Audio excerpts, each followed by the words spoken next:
Hello, my love. Welcome to another episode of Blisstopia podcast. I am your host, Mercedes Castellani, and I'm so happy to be recording this episode today. Today, we have a very special guest, and you're going to find out why. She's not only an expert on her field, but also a very dear friend. So I'm very, very happy to be sharing her wisdom with you today.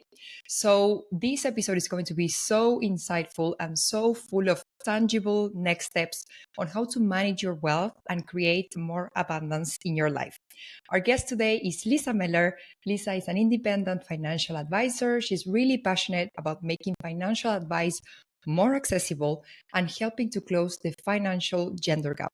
Lisa is also my business partner. We run together the SheThrives Retreat. The next one is going to be taking place in November. And Lisa is the one that provides all of the masterclasses around personal finance during the retreat. So welcome, Lisa, to the show. I'm so happy to have you. Thank you so much, Mers. Thank you so much also for your invitation to your podcast. I'm super excited to be talking to you today on this fantastic podcast that you've been running for such a while now. Yes, thank you so much. So I really decided to invite you because I think you embody two things that we really love over here in Blisstopia. The idea with the interviews in the Blisstopia podcast is that we invite people who are already living in Blisstopia in some way. And I think you embody really nicely, first of all, living in your purpose, being aligned with your purpose. So we're going to be talking about, how you shifted your career and how you've changed that to be really in line with your purpose. And also you embody living in abundance. You've been able to create abundance for yourself, and you also support other women in doing the same thing. So I'm really curious because I've known this version of you, the independent financial advisor version of you. So I'm curious to know, who were you before you found this mission? Who was Lisa before, and what pushed you to make this huge shift in your life? Yeah, I think that's such a fantastic question. So for those of you who don't know, I've actually had quite a big career change. I was a corporate solicitor for 6 years. So really working and living in the corporate world before kind of moving on to running my own business and my own schedule and my definition of abundance and financial freedom. And essentially, I think I was really in a place where I didn't feel like I had a lot of purpose. So I enjoyed my work, but I was working for, employees at other big companies, essentially. Those were our clients. And I didn't really feel like I was making a big impact in the world. And I really wanted to find something that I was truly and deeply passionate about and kind of dive into that in detail. And the way it happened was actually very natural and quite interesting, I think. So I actually started looking into my finances and kind of thinking about what could I invest in? How could I invest in property, in the stock market? I didn't really know where to start, to be honest. I'd tried before, a few years before, with investing, but I never really had a proper plan. And so I actually at first went to a couple of financial advisors and I went to speak to some money coaches. And after kind of speaking to all of them, I decided I can learn this myself. I can do this. And I actually just started studying to become a financial advisor whilst I was working. And then I came across an Instagram post from Female Invest, which is a financial education startup for women. And I actually attended their first ever event in London. And it was the first time that I was in a room just full of women. And the energy was just absolutely fantastic. And I was so inspired by that experience that I actually ended up attending every single Female Invest event going forward, because it gave me this like massive energy boost every time I attended those events. And then I became more and more passionate about educating women about their finances. And I started talking to my environment about their finances. And I realized it's a topic that, one, doesn't come up very often. And I think there's obviously still quite a big money taboo there as well. And then two, not a lot of people know about it as well. And that's where I got really passionate and I started kind of sharing what I'd learned myself and what I was learning myself at the time with the people around me. And I realized that I could make a really big difference in this kind of industry because there's also so few women who are financial advisors. And that's essentially how I came into it, wanting to build a business that is targeted at women, but also that makes financial advice, like you've said earlier when you introduced me, more accessible for people, and essentially then allows people to kind of learn how to invest and how to manage their finances going forward themselves as well, not just handing over the responsibility to a financial advisor and then just sort of letting it sit there without knowing what's actually happening. That's amazing. So beautiful.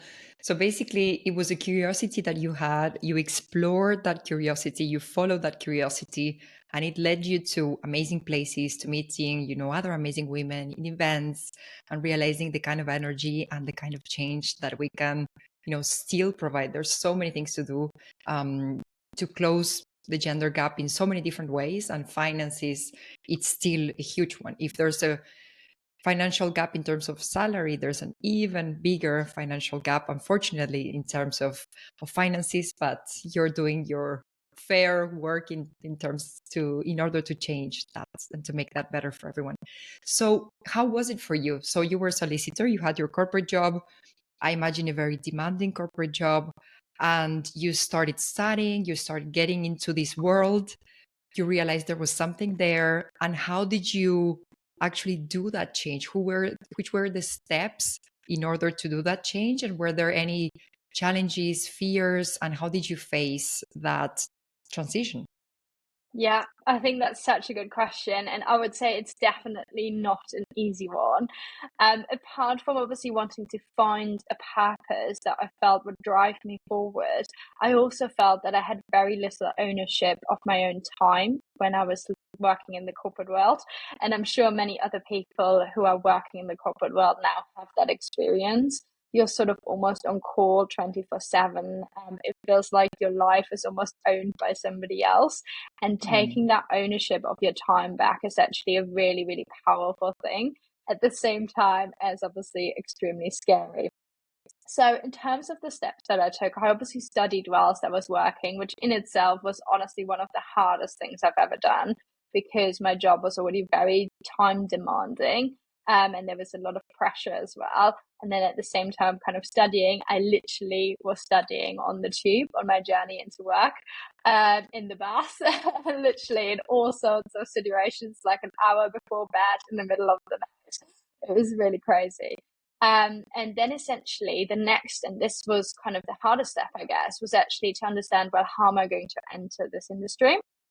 And essentially, I actually applied to a couple of firms and I got offered some spaces as a trainee financial advisor, but I just didn't like the way they were run, and I didn't like at all, some of the practices that I sort of already saw in my interviews there.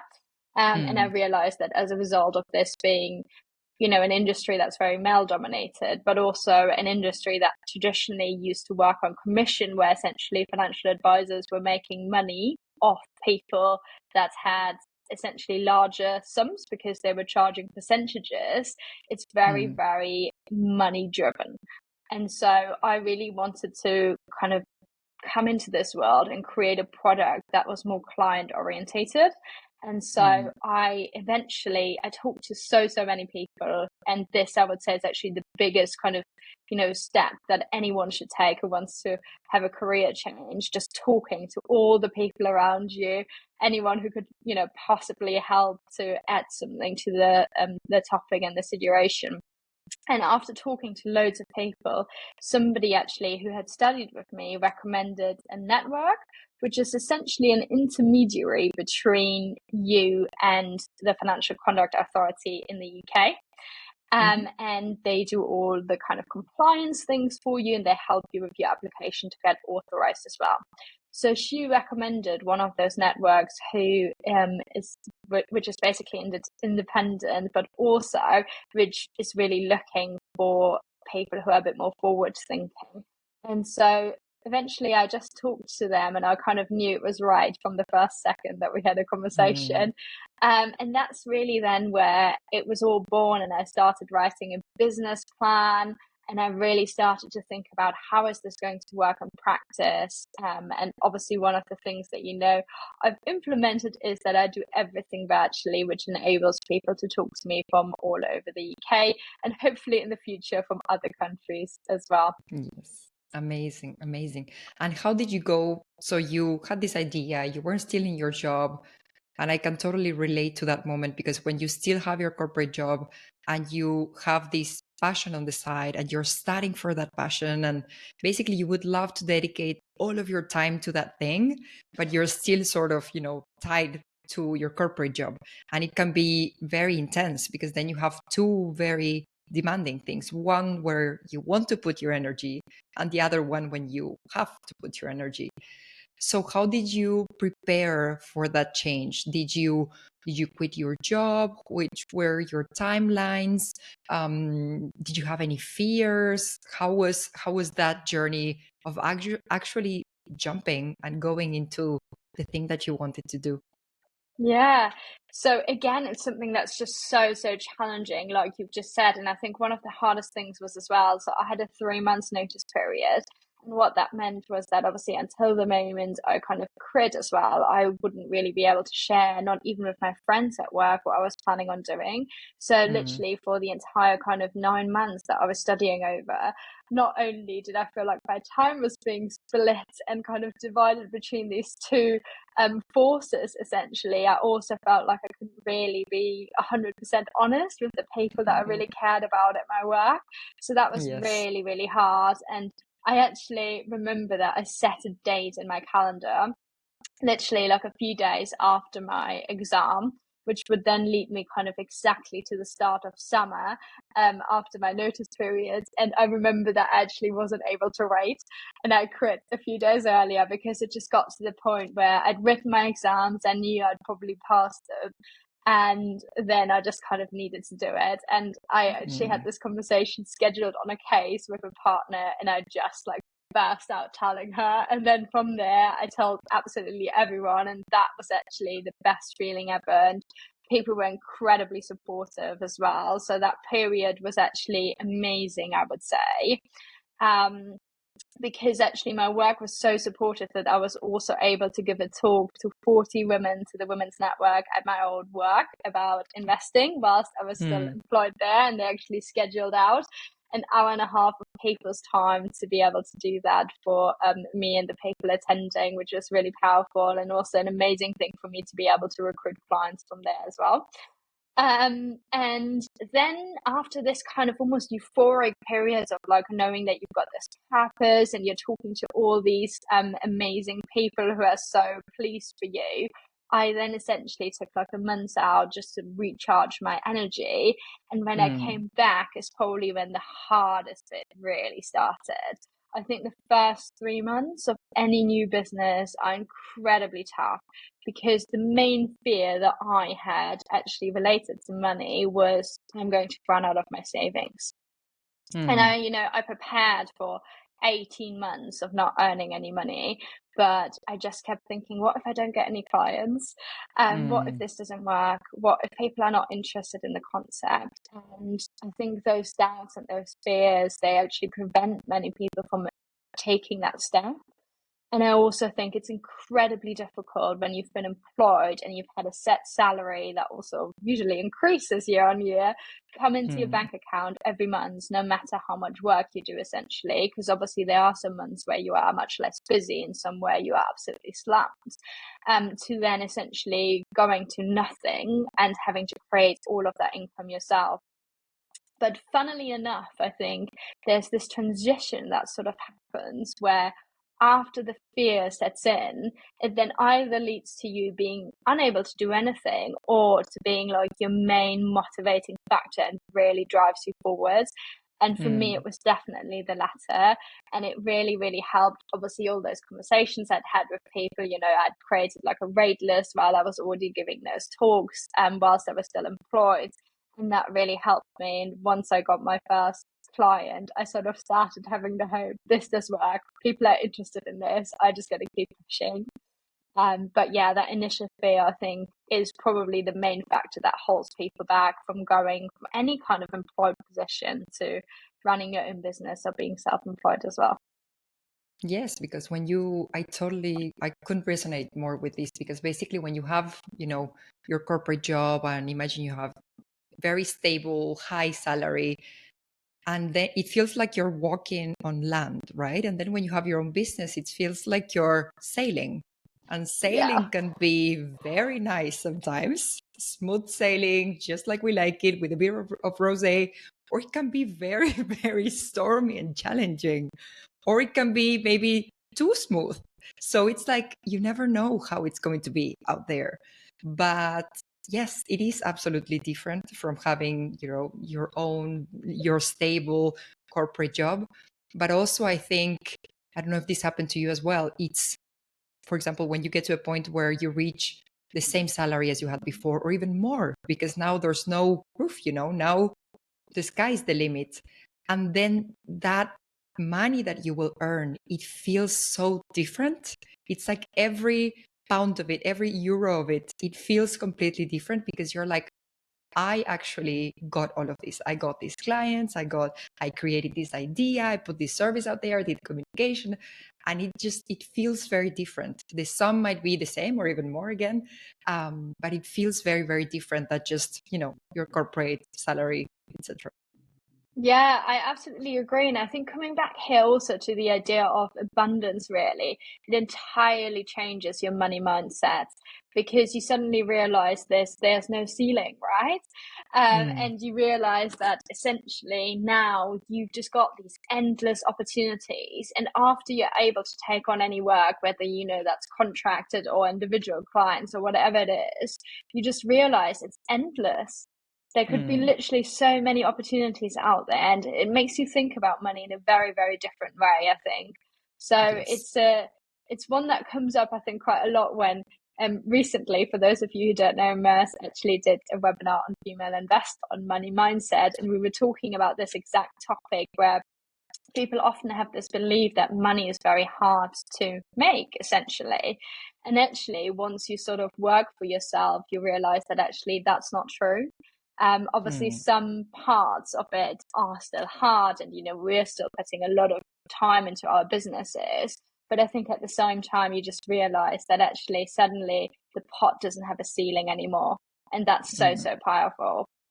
Yes, yes, it's so beautiful. But it does require, when you want to jump into entrepreneurship, it does require, first of all, to face that fear, because that fear will be there. In my case, it was even like terror. I was so used to my corporate Yeah. job.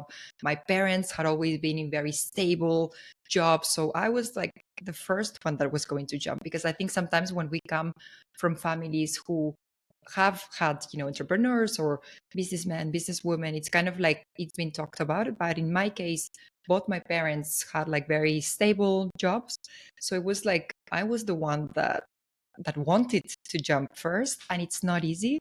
So moving into entrepreneurship, it really does require you to feel that fear, face that fear, because it will appear, and do it anyways.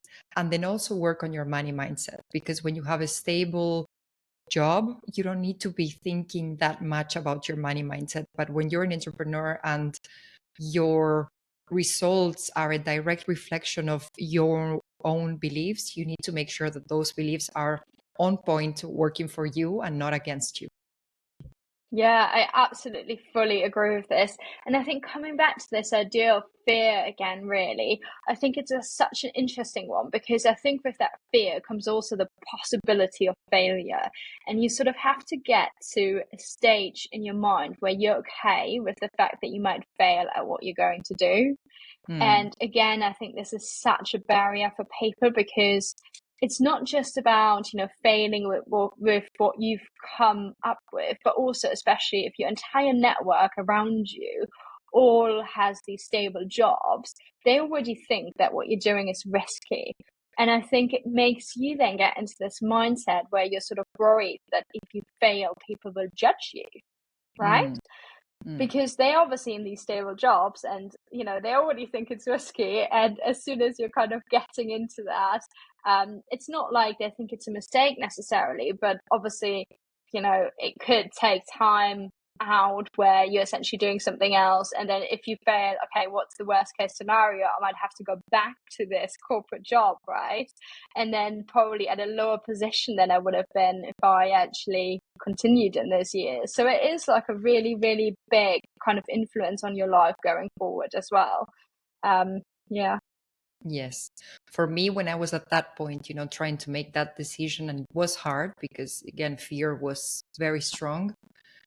I told myself failure, I sort of reframed failure, and I was like, failure is not being authentic to myself. And myself, I just want to do this so badly, so badly. Like I felt it in my bones, and failure was not going after that thing that was screaming to me. Yeah. So I was like, even if I jump and I try and it doesn't work, I still succeeded because I followed what I felt that I had to do in that moment. And yeah, I'm very happy that I did. And I know that you're very happy as well that you did that transition. So I think I think that's such a fantastic way to looking at it, because one thing that older people often say when they look back at their lives and you sort of ask them what they regret or what advice they would give to younger people, they often say, just go for it, go for the things that you want to do. And I think this really comes down to sort of experiencing as many different things that you're passionate about as you've kind of been wanting to. And for me, that is like a major driver in this as well. I've always wanted to experience running my own business. So I think whilst, of course, there's that fear of failure and so on, I think it's really interesting because at the end of your life, especially with being authentic to yourself, you'll regret much more not having tried it and not having done it than having done it and it potentially not having worked, or you're having to adjust what you do, right? So yeah, it's an interesting concept. Exactly. So talking about abundance, you've been able to create abundance for yourself, of course, and now you help other women do the same. How has your own financial journey been so far? Yeah, that's a great question. So, I would actually say, so I obviously had a lot of student debt after studying in the UK. And so I guess I started out in my journey with that. I always kind of heard about investing at the start, but I didn't do it for a really long time. I think I tried very, very briefly when I was about 21, because I'd heard from my dad that it might be something good to do, but I didn't really know where to start at all. I was just incredibly overwhelmed with the whole thing. So the first few years of my corporate career, I think, I actually ended up in a situation where I essentially spent everything that I earned, but not necessarily because I was overspending, but because living in London, when you've also got some student debt, it's just incredibly expensive. And so essentially this is what we call when you don't have an income surplus or deficit, but essentially you're just spending everything. And in that way, you cannot create wealth if you're spending everything that you're earning. So I was in that position for a really long time. And then I got this really good piece of advice from somebody that I was working with. So again, obviously money isn't something that's talked about a lot, but this one person talked to me about basically buying a property. And I basically said to them, it's so, so hard because everything is so expensive in London. Like, how will we ever get to a point where we can purchase a property? And they said to me, the thing that you need to do is to have one big expense that you're always keeping at the same level. So for example, your rent. What is your rent now? And then, I think it was maybe like £800 at the time or something a month. And they basically told me to try and keep my rent at that level. And it's the only piece of advice that I really received on money in those years. But it's something that I really, really stuck to literally the entire time until I moved out of London, which might seem absolutely crazy to people now because rents are so, so high in London. But I stuck my guts into that. I stuck my heels into that. And I did that. And it then allowed me in my kind of mid-20s to really start saving quite substantial amounts of money. And I would say the first big decision that I made was actually calculating whether it would be worse for me to pay off my student loan. And I then figured with the level of salary that I was receiving at the time, that was the right thing to do. And I essentially had saved up this very substantial amount of money. I think maybe £25,000 at the time. It felt like so much money. And I paid off my student loan. And I didn't even have an emergency fund. I was literally just left back at zero. So that felt for a few months very, very hard. But then I actually thought, okay, I need to make a plan now. And I then started to actually actively kind of save. And this is when I started to think about investing in a much more serious manner. And I actually maxed out my ISA allowance in that year, essentially, which is basically £20,000 that you can pay into an account in the UK where you don't pay any tax on the interest or capital gains that you're receiving on that money. And I then obviously just started to try and, save and invest more. And then I would say that the next couple of years were really guided by wanting to start this business and essentially creating a financial plan to be able to do that. And I actually sort of created this like cash flow for myself that then allowed me to save and invest the amounts of money that I kind of needed in order to be able to do this. Obviously, I have to issue a massive caveat here because I know it's not that easy to max out your ISA. For some people, it's really, really difficult to save or invest that amount of money. It really depends, obviously, on how much you're earning. But I would say a major tip is this, really keep one big expense like your rent to a set level. If you can do that, with negotiation, living with friends, whatever it is, that really does help to kind of make the gap essentially bigger between your income and your expenses as your income goes up, and your expenses, at least some of them, stay the same.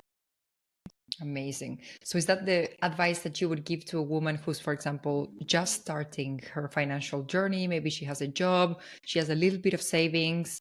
Is that what you would recommend to her, to keep that big expense as low as possible or at the same level while trying to increase the income and saving as I much as think it's possible? definitely one of them. I know that, not everyone can do this. I think my biggest advice would actually be to take control of your finances really early on yourself.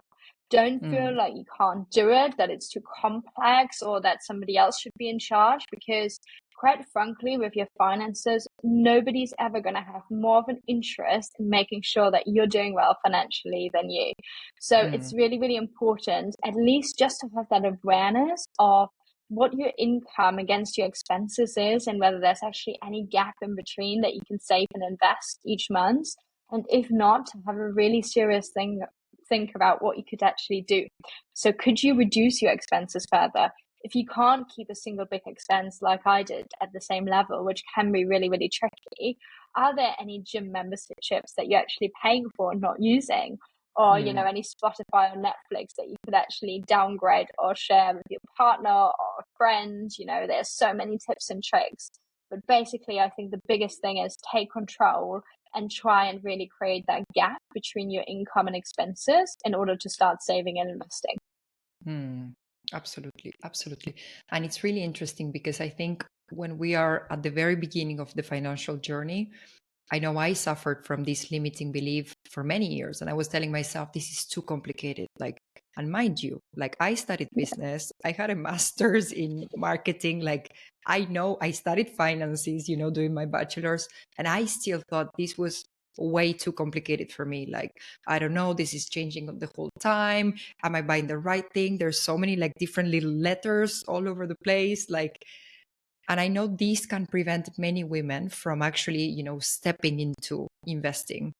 What would you say to a woman who's telling herself this? It's too complicated. This is not for me. Maybe I'll let my partner handle it, or I'll just wait a couple of years. What would you say to that woman who's still in that, this is too overwhelming for me?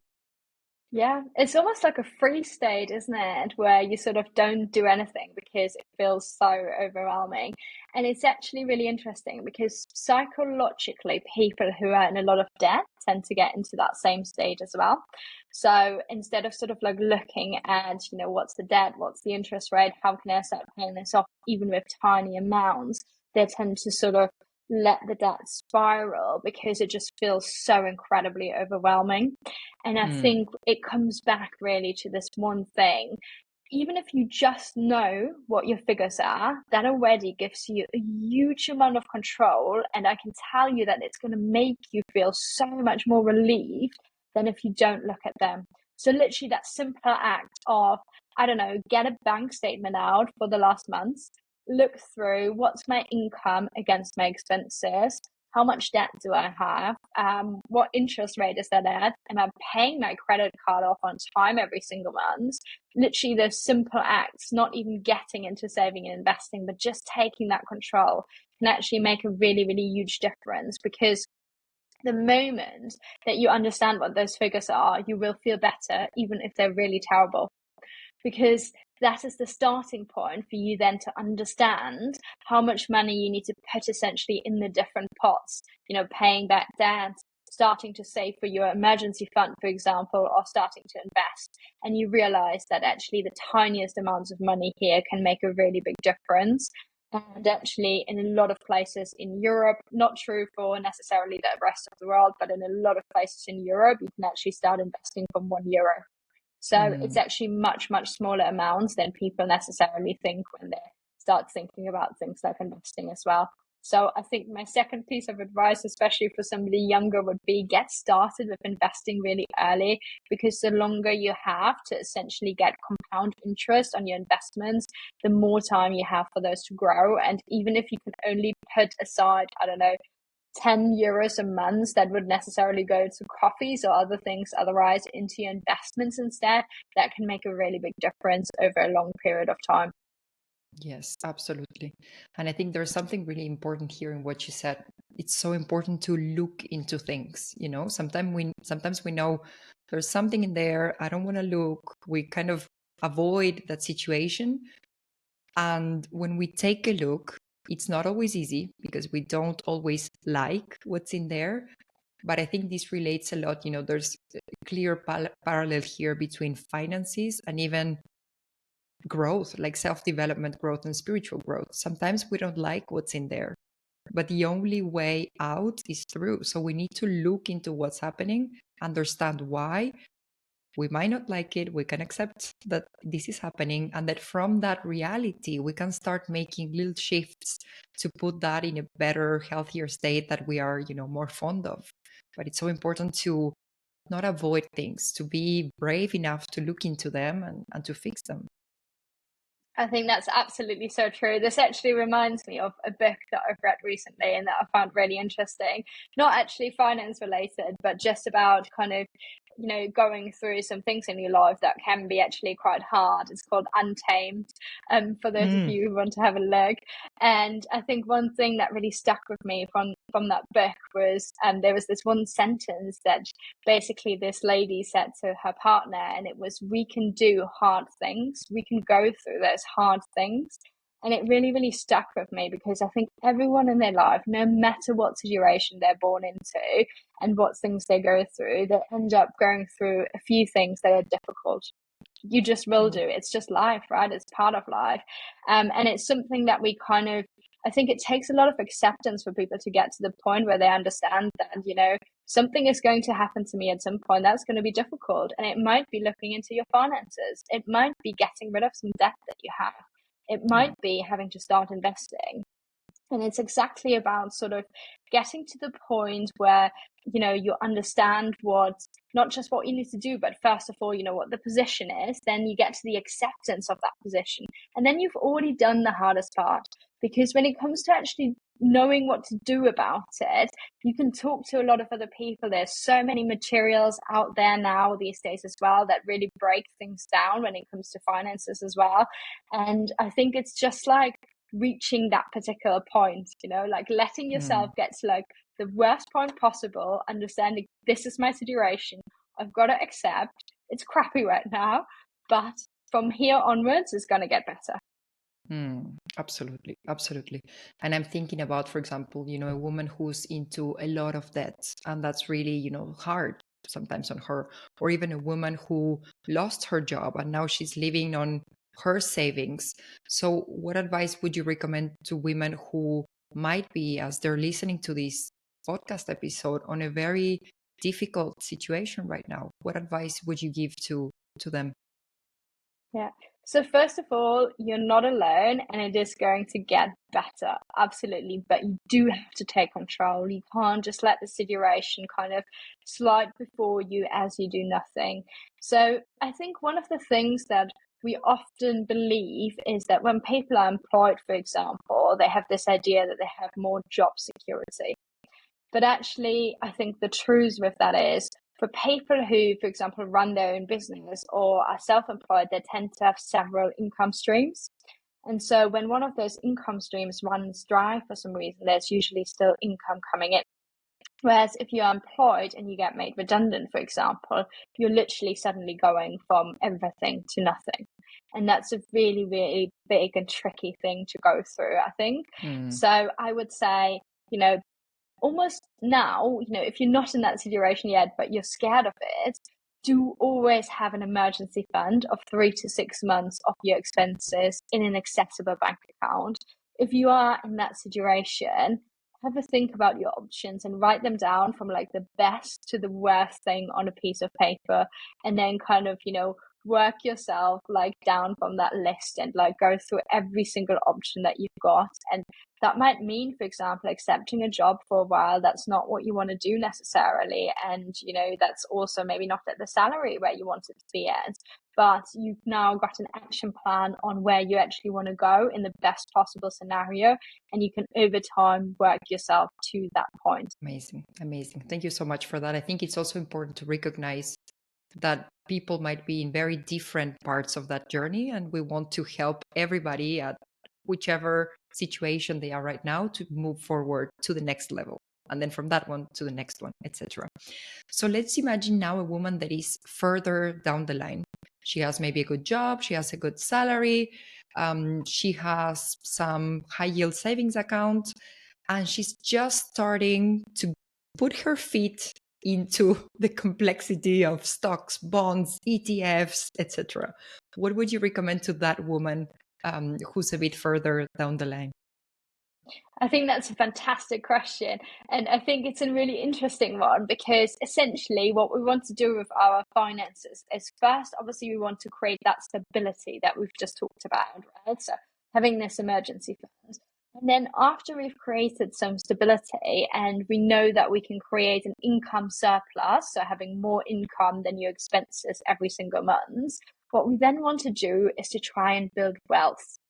And obviously, there can be loads of different motivators for this, from wanting to create a fantastic future for your children, to wanting to make a difference in the world and donating to various charities, to simply wanting to become somebody who lives a certain lifestyle.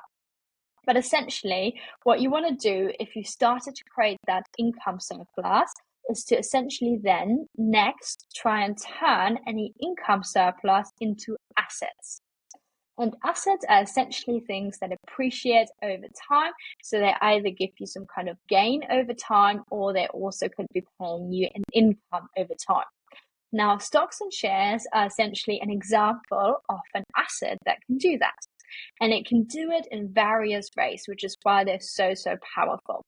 So one of the things that it can do is provide you with dividends. So essentially a form of income. And then over longer periods of time, it can also provide you with that capital gain, which essentially is any compound interest that you're earning on top of the original money that you've invested. And then when you're selling it, essentially you're selling it for more money than you bought it for. And that's how you essentially create wealth. So after you've created your income surplus, the focus on all fronts is to buy as many assets as you possibly can. So that could be from stocks to bonds to property, whatever it is that you're interested in. And the main rule with that, and the main piece of advice at this stage, is to create diversification. So don't just focus on a single thing, but make sure that you are investing your income surplus in various assets, not just a single one, because that then ensures that if that asset for some reason doesn't do well, that you still have some money that is actually going to appreciate over time in other assets as well. Amazing. And now I'm thinking, women are sometimes so afraid to get into this game because it sounds complicated, because patriarchy made it complicated on purpose for us. Um, but then when you look into the statistics, and I heard this from Female Invest, women tend to be better investors than men. Would you explain why is that? Yes, and such an interesting one. There's actually lots of studies on this. I would say the most famous one has actually been concluded by NASDAQ. And essentially, the reason is that men tend to speculate more and they tend to be a little bit more overconfident when it comes to investing. Whereas women tend to be a bit more underconfident. So obviously, they feel like everything is quite complex at the start. But this kind of caution, as a result, almost leads to better investment decisions. It leads to kind of, investing for the long term. Also a lot about, investing in more sustainable assets as well, which then over time appreciate, because sustainability is becoming much more of a bigger topic in the world as well. And so women tend to kind of stick to those long-term strategies. They tend to not be too overconfident when they're investing, but really invest at their individual risk level. And they tend to be quite smart about diversification as well.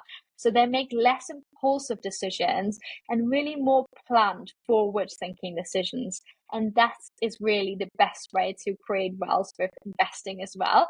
So that's why women tend to be better investors, essentially. Amazing. So let's put it loud and clear out there. First of all, it's not too difficult. And second, you're going to be even better than guys at doing this. So get started. Exactly. If you're not already, get started.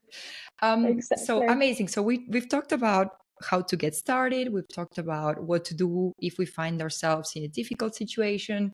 We've talked about how to build wealth if we've already reached a certain level of stability. And now let's talk about two things that could create some instability in the finances of a woman. So entrepreneurship and motherhood.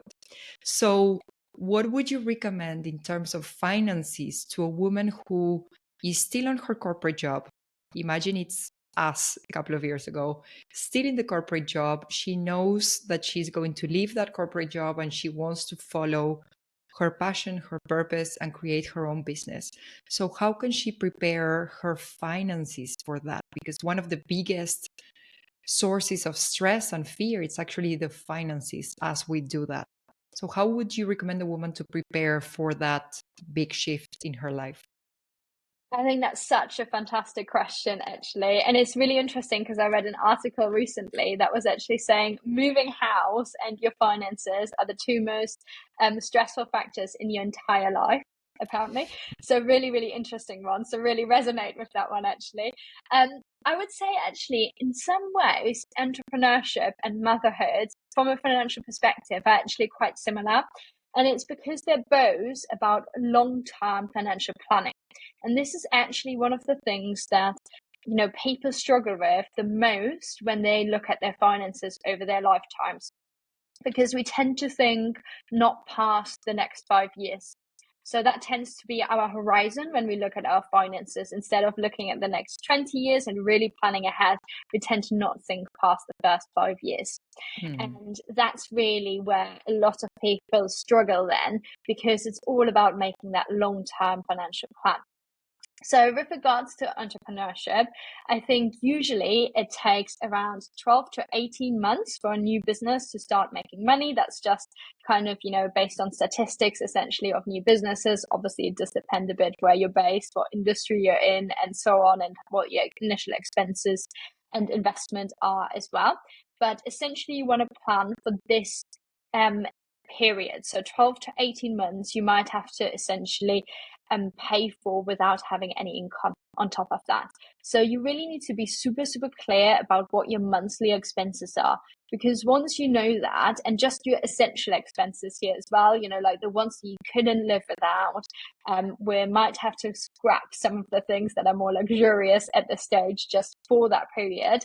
And then once you know what that figure is for a single month, it's really easy to times that by 18 and then know, this is the figure that you really should have accessible to you.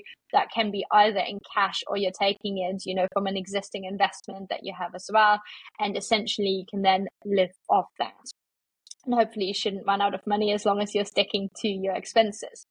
Obviously, another aspect as well of starting a new business is sometimes investing your own money into that business as well. So I would suggest to anyone who's starting a new business, on top of doing their kind of business plan that all the kind of business people always talk about, the other really important thing is to create a cash flow. So essentially, this is a budget, but for your business and going forward. And I would create that cash flow for the next 12 to 18 months. And it should be really quite straightforward. It's just like doing your own budget. So you're writing down essentially all the different income sources that you think your business might have. And at the same time, you're also writing down all the expenses that you can possibly think of that the business might have, from marketing to sales, to buying equipment, anything that you can think of. And then have a specific think about which months you're going to have those expenses in. And then essentially you're creating that cash flow, and that should give you a pretty good idea on when the company is actually going to start making money. And that then allows you to plan for your personal finances a little bit more as well. Amazing, amazing. And I think also, we need to, I think the more we prepare, the less the fear will be there, because we're like, okay, there's a plan. I'm going to be safe. This feels very scary. So the more security and safety we can give to our nervous system, our bodies, our minds, the better everything is going to take place.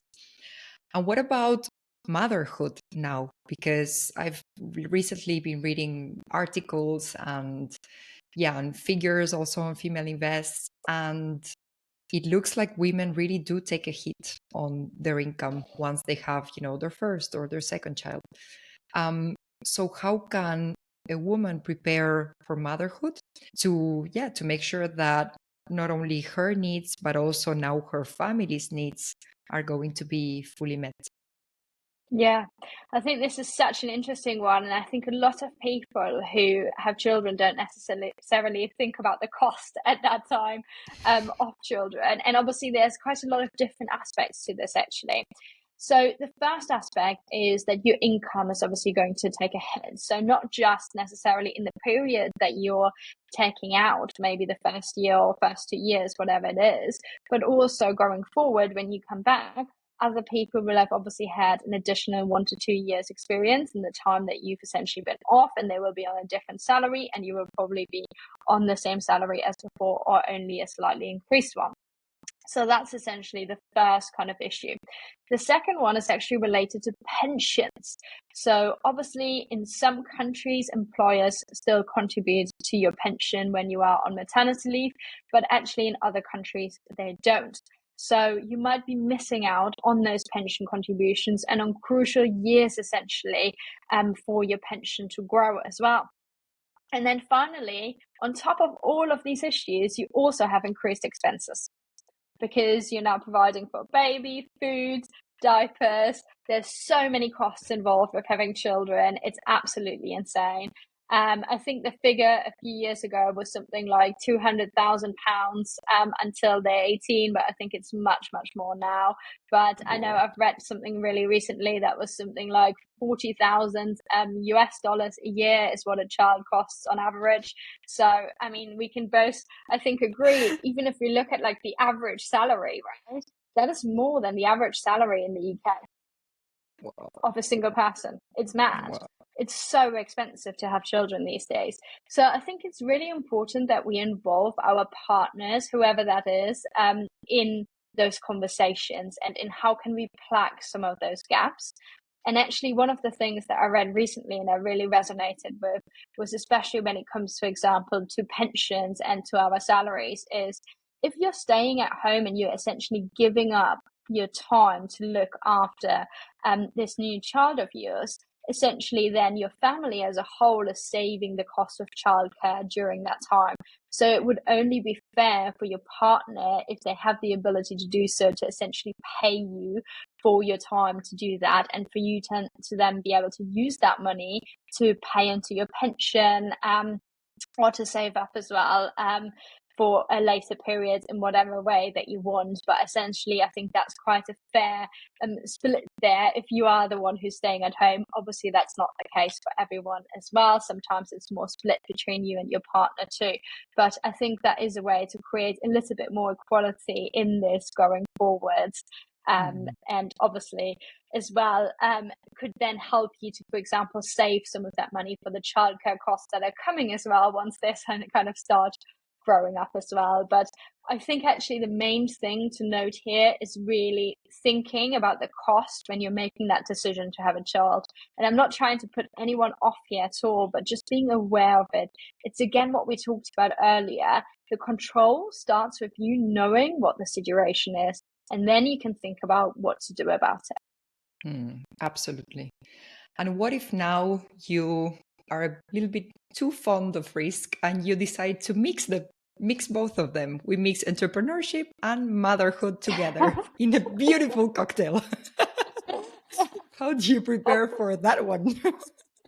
Yeah, I think that's a really, really interesting one. And I think, that is possibly for a lot of us women in the situation that we're maybe most afraid of in our lives, because it literally combines all of the most riskiest factors that you can possibly think of. So it's all about planning again here.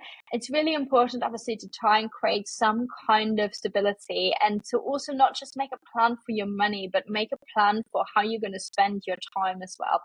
Obviously, with what you and I do, for example, we have a lot more flexibility on where we work from. So at least in terms of location and working hours, we do have a lot more flexibility. So if you are in that position, you could think about, potentially going back to work a bit earlier. I know some people do that. I know some people also don't want to do that at all, and that's completely fine. But then there's kind of this process where you could think about, well, is there somebody who could actually cover some of your work for you? And then would you still be able to make even a tiny profit on your business if somebody else was covering some of that work? So it's about kind of having a think about those different ways of working afterwards, and what you really want also in terms of how much time you want to spend with your child as well. But secondly, also, again, there's really crucial conversations with your partner as well, who you're having a baby with. I know not everyone is having a baby with a partner as well. If there's no partner involved, really, really important to obviously do that financial planning, because it's then all on you, and also have to think about, childcare, and potentially having somebody in place sort of already who can help you cover those periods where you might have to go and work. So it's all about getting that balance in, which looks very different for different people, I think, but it's definitely a combination of your long-term financial planning, but also the more practical steps on, when you want to go back to work, how you want to work.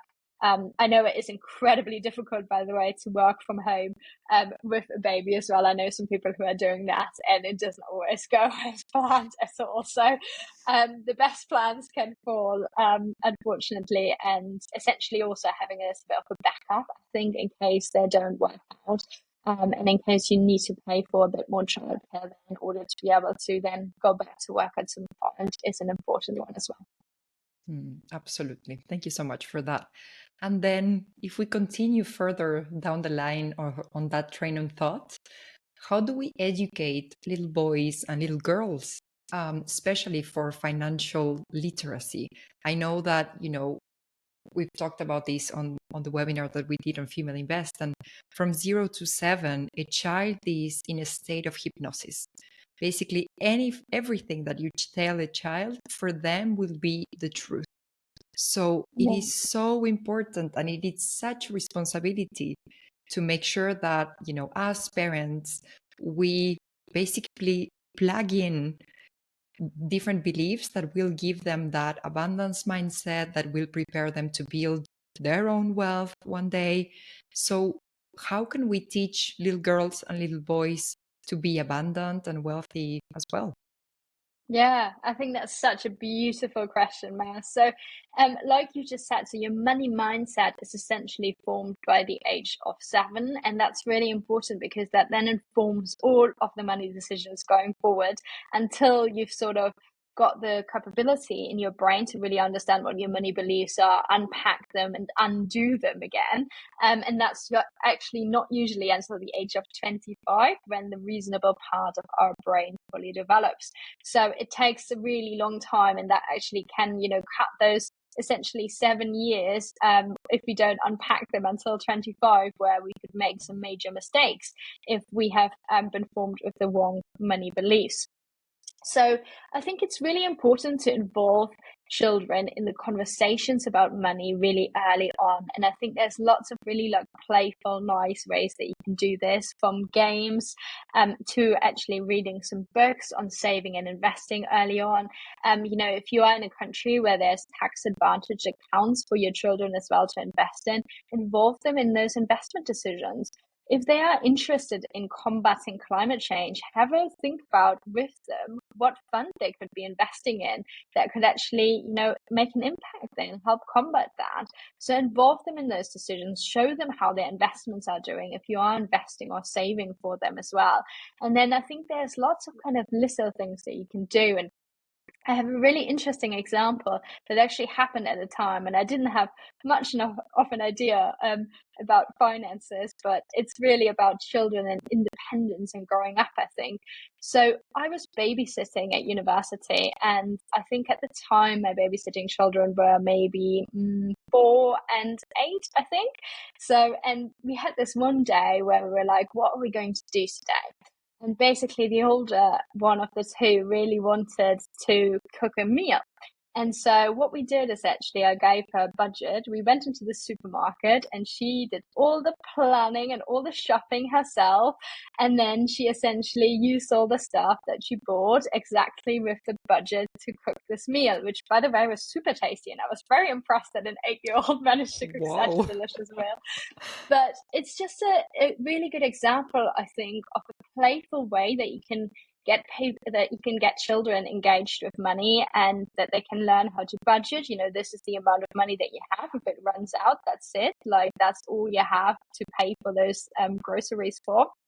And also, obviously, to involve them in those investing decisions and make it clear to them that investing is for them from a really early age on, because unfortunately, what happens quite often is that little boys get taught about investing and little girls get taught about saving. And that obviously then creates these issues that we've talked about with money mindset in the future that can really shape our entire lives going forward. So it's really important to kind of make it clear to your child, whatever gender they are of, that investing is for them. And it's not just for a part of society, but it is for everyone. Exactly. Thank you so much. That was so insightful. Thank you so much for all of these tips for different parts or different stages of a woman's life. So thank you so much. I'm really sure that the listeners of Blisstopia podcast will absolutely love this episode. So where can listeners find you online? Where's the best place to hang out with you? Yes, absolutely. Great question. And thanks so much for having me, Merce. I think you've asked some really, really insightful questions here today. So listeners can find me on Instagram at personal_finance_movement. You can follow me on there. You can also find my website on there, which is personalfinancemovement.com. So hopefully really straightforward for you all. And on there, you can also find a form to contact me. Unfortunately, I only provide financial advice to people in the UK at the moment. But if you are interested in seeking some more contact and having a conversation in person, I really recommend coming to our retreat in November, which is a fantastic opportunity not only to network and speak and meet other people as well and talk to them about finances, sort of breaking those taboos, but also to come and talk to me as well and ask all of your individual questions and to learn more about both your money mindset and also how you can take some practical steps to really improve your financial position and to get started investing as well. Amazing. So all the links will be in the show notes, to your Instagram, to your website, to our retreat in November in Mallorca. And before we go into the end of this episode, I have 3 rapid fire questions for you. I always love finishing the podcast episodes with these 3 questions. So are you ready? Yeah, sounds great. Let's do it. So when was the last time you felt bliss? I would say actually last weekend, it was my partner's birthday, and we've just recently on a whim bought one of those sub paddle boards, and we actually found a river nearby where we went paddleboarding and I went wild swimming, which is actually my favorite thing to do. So that was fantastic. Amazing. So beautiful.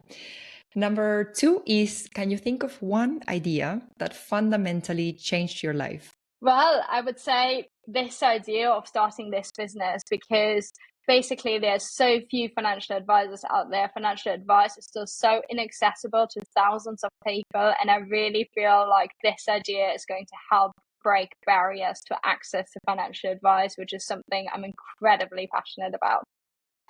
Amazing. And if you could choose one rule that everybody in the world needs to obey, what would it be? Be kind. I think kindness goes such a long way, and I've really seen so many lives change recently of my clients, and I've been talking to them in individual sessions, and I've just realized how far kindness really goes and how beautiful it is in relationships with other people. Yeah, we can really change, people's lives or even their mood on a specific day just with a simple act of kindness, just being human and compassionate. I totally Absolutely. agree. I totally agree.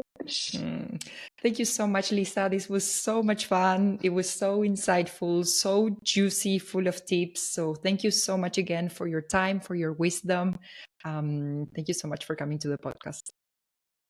You're very welcome, and thank you so much for inviting me, Maz. It has been an absolute pleasure.